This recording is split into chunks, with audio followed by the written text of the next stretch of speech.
my name is Lebo. This is Tando. We are talking about a whole lot of things, amongst which your book launch. Yeah. But before we get there, tell us who is Tando. Yes. Okay, well, Tando is a very creative soul. She just has so much love to give, and she's somebody who wants to see the potential unlocked in the youth.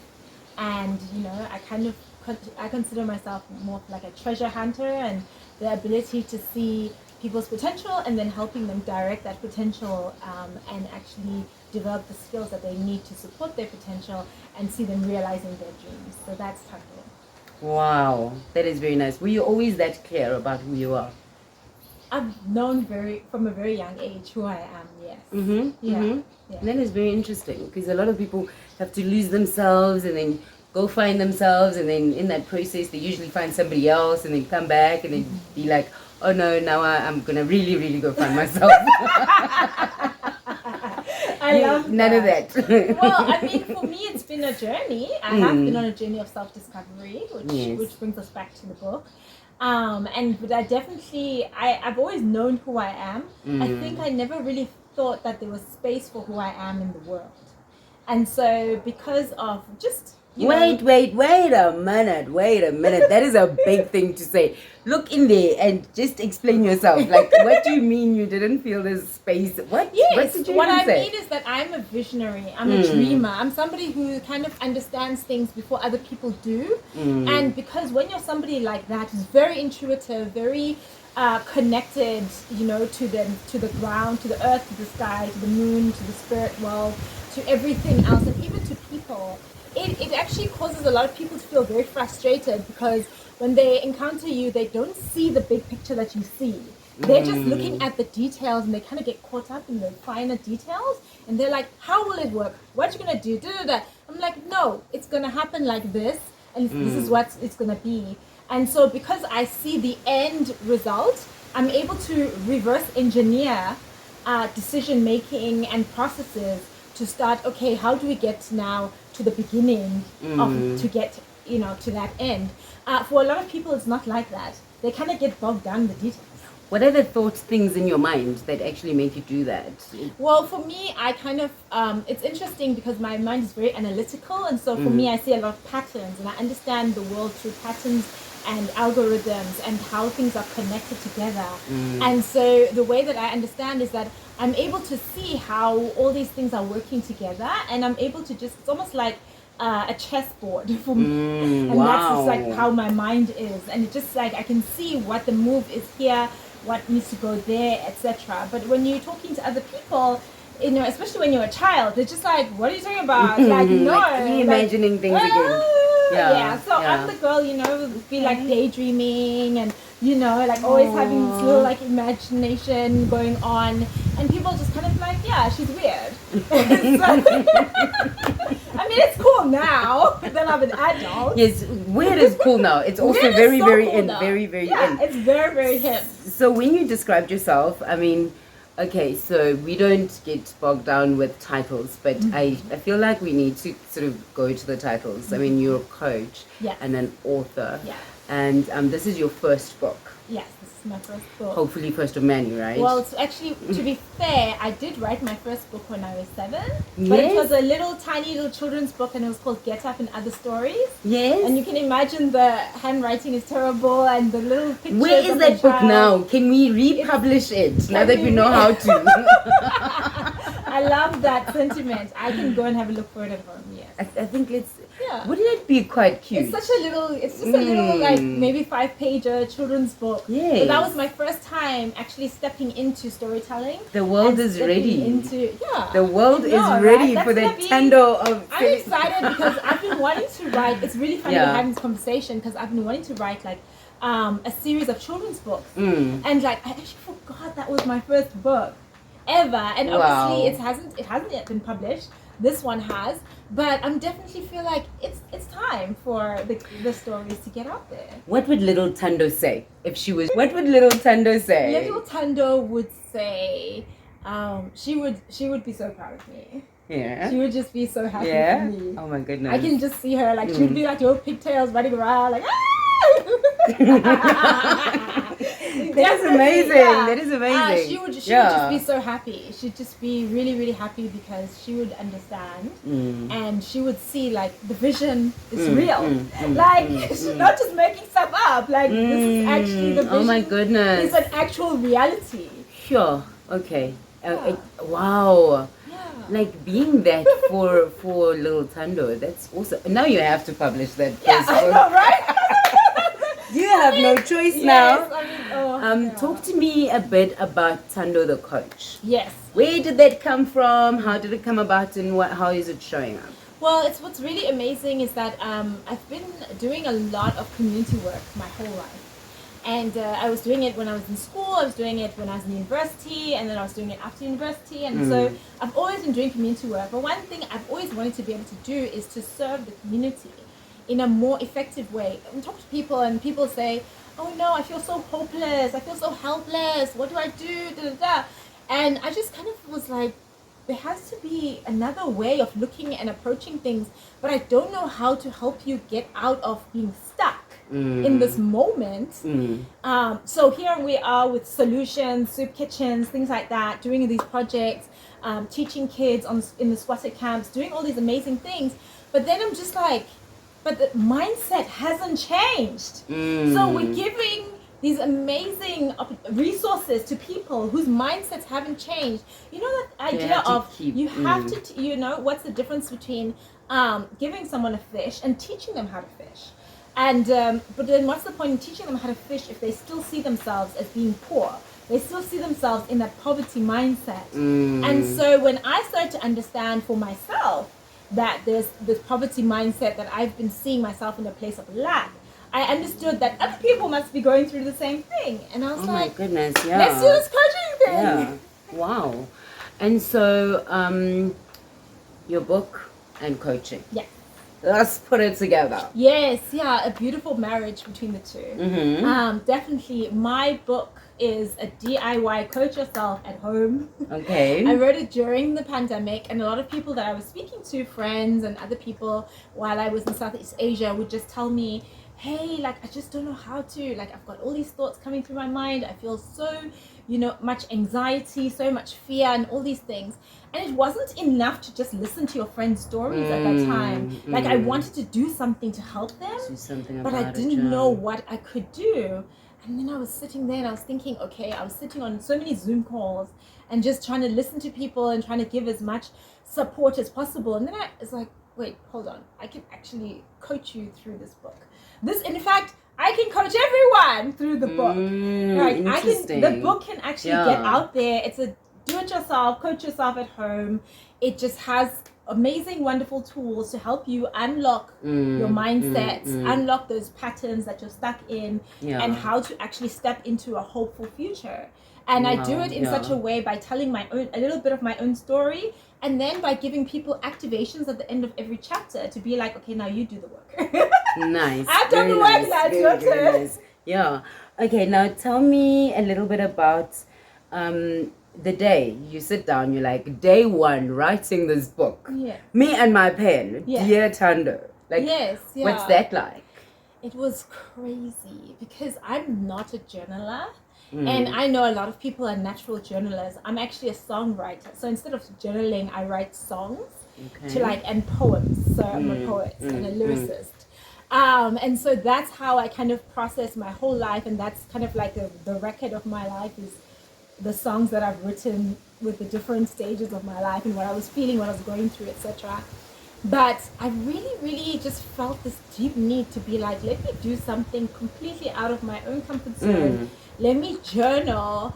And in this process of writing as catharsis, right? Writing as an avenue for healing, I actually discovered, whoa, this is actually this should be in a book. There should be a guidebook. And so I wrote, actually it was really funny. I wrote for myself the book that I wish someone had written for me when I was 16 years old. Oh my goodness. Okay, I'm not going to ask you about the 16-year-old Tando, because I feel like that's something you might share in this retreat with your upcoming book launch on the 18th. Let's talk a little bit about in the process of writing. You said it's catharsis, right? is there a moment that you just like, okay, that moment will live with me forever? I know all of them probably, but is there a moment or a favorite moment in that process? Not necessarily a favorite moment, but I will definitely say the most powerful work that I had to do was actually learning to be vulnerable about my own personal traumas that I've been through in the past. And I remember feeling like, what if everyone just hates me after this? They're like, oh my gosh, Tando went through this sexual violence here, Tando went through, was molested there, this happened, like who's gonna want to be my friend anymore? They'll be like, you know, because people have seen you in a very specific way for so long, positive, bubbly, hopeful, always happy, go lucky, always like the friend in need, always there, etc. And now it's like, wait, hold on, the very person who seems to be so strong actually has weakness. Like there's areas that are vulnerable for them. They have pain that they've had to process through. And I think for me, being that friend has actually been very difficult, because like sometimes I just kind of felt overwhelmed by, you know, like I don't really think there's space in this conversation for me to show up. So I'll just hold space for you. And I think that, and you know, like that's, I know it's very, very, no, it's not great. It's not. And so like, you know, I lost a lot of friends, but it's okay. So, you know, I mean, it's okay, because I am building meaningful friendships with people. And not everybody can go on your journey, and some people were only on the journey for specific points in my life. But at this point now, I'm just being very, very protective of my space and of my mind and of how I'm moving forward, especially because I'm doing so much work in the community. Like I'm standing for so many others as kind of like that voice for the voiceless. And so I don't really have the capacity or the space anymore to just be like, you know, overly available friend, etc. So for a lot of people, unfortunately, I've lost touch with them, and a lot of friendships kind of didn't really work out. But that's okay, because I make friends all the time. But there's that whole thing about when you plant a seedling, when the fourth leaf comes, the first leaf that was there dies.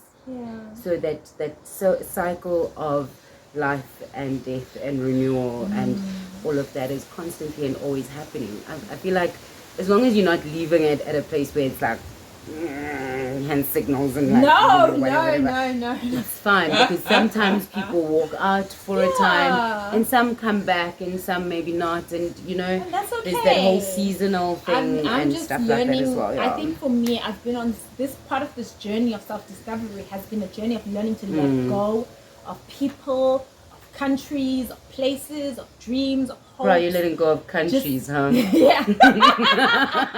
Flex much, but okay. Some people. You said something about this being the book that you wish someone had written for you when you were 16. Yeah. So, I mean, I'm just going to say, who is this book for? You know, who do you see actually benefiting from reading this book? Yeah, it's really, really amazing.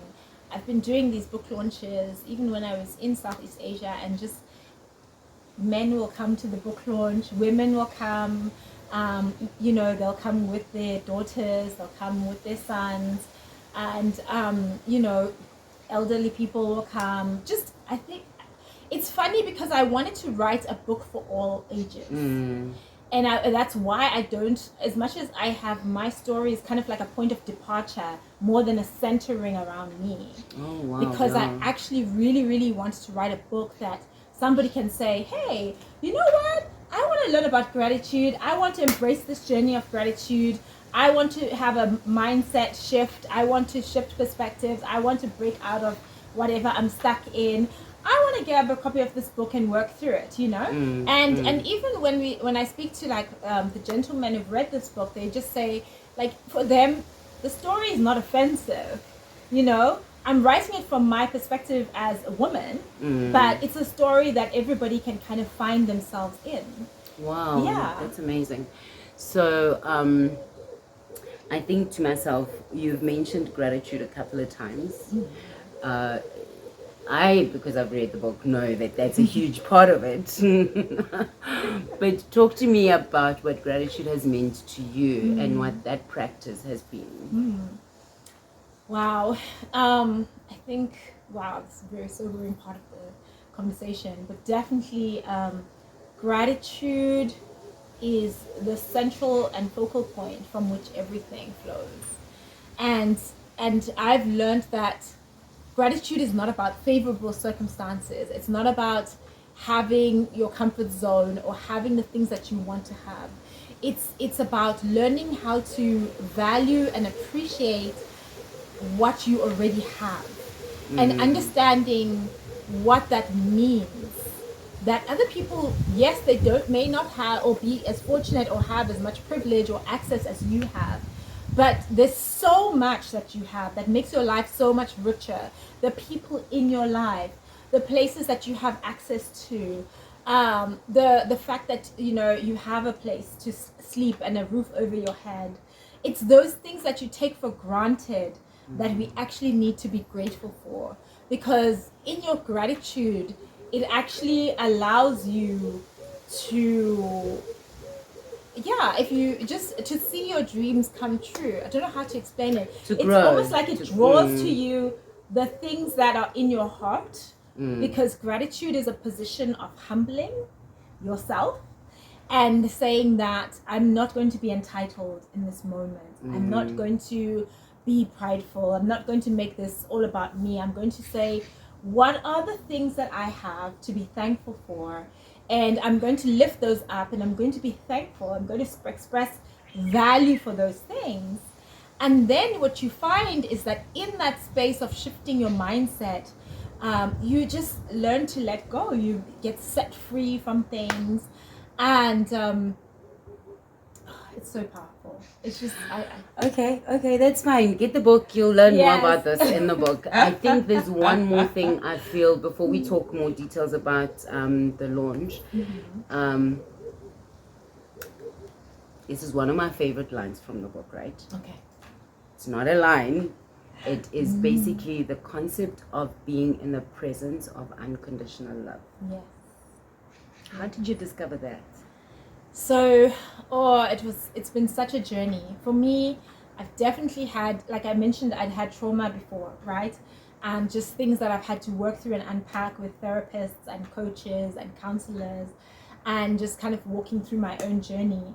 And what was really interesting was that I had projected that hurt onto others, and I had looked for love in a person, and it had always disappointed me, and I'd always been hurt, and I'd always been left feeling rejected, or like I was misunderstood, or like I'm just weird or whatever. And when I discovered that love is not a person, it's actually a presence, and it's this space and this atmosphere and this presence and this spirit that you can inhabit, that brings healing and life and well-being and goodness, and takes away all the fear and anxiety and pain, and that that feeling I want revenge on somebody. And it just it dissipates. It dissipates because it shows you it's a place where you experience what really matters. It's immersive, but it's also interactive, but it's you. And it's allowing the unique expression of who you are to actually come and just embrace you and hug you and love you. And be received by yourself. And in that place of learning to love yourself, of learning to be loved and knowing you are loved, and that from you emanate love, is that you are able to learn to love others. Wow, that is absolutely amazing. I feel like a moment. Wow, that's powerful. Tell us about Saturday. So you've had other book launches. Yes. They have not all been with a day retreat. No. Why a day retreat with it? What's the use of that? And what is your vision around that? My vision for a day retreat is that we go through the full-on healing experience, mind, body, and spirit. Okay. And we create space for people, you know, if you need to cry, if you need to journal, if you need to process, like, here is a safe space. Be here, be present, be on your journey. And instead of saying come for a 1-hour workshop or something, or just come for like a book launch and hear me reading from my book where I center about myself, instead what I want to make it about you, because I wrote this book from a perspective of, I was writing it not to a reader but to a friend, and I'm inviting them into the innermost parts of me. Wow, and I'm saying that as you coming into the innermost parts of my story, will you then allow yourself the space to come into the innermost parts of yours. Oh my goodness. story. Oh my goodness. Oh my goodness. That is so powerful. Yeah. Okay, no, I hear you. So what's gonna happen on that day? So we're gonna have a soul dance. Okay. No, we definitely, I love the heart behind soul dancing, and I love the fact that we just create this beautiful space and people get to just tap into who they are and express themselves, and it's all about embodiment and being the embodiment of love, and actually like just really, really connecting to your heart. And a lot of people don't even know how to do that. You know, like it comes naturally for me, it comes naturally for you, but for a lot of people, they're just so disconnected. Their bodies are disconnected from their hearts, are disconnected from their souls. And so the soul dance kind of reconnects you. It's a moment where you reconnect and you say, wow, there are so many parts to me, and you get to actually check in with yourself. You get to actually be with yourself. But it's also, what's beautiful is that it's a collective healing space. So everybody's healing together. And the vehicle of this is actually, you know, curated music that is inspirational and powerful and brings people, the best of them, out in a way in which they would have never expressed themselves before. And I'm so excited about that. And I love that as a point of departure, because after that we'll do journaling work and we'll do breath work and we'll do meditation and contemplation. So you're gonna start like you're playing and then you're gonna go deeper. We're gonna start play.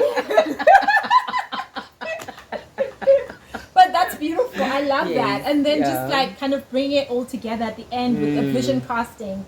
What are going to be your personal takeaways from this one day retreat? Like, what do you want to go home with and say, okay, I'm now going to work on these particular areas?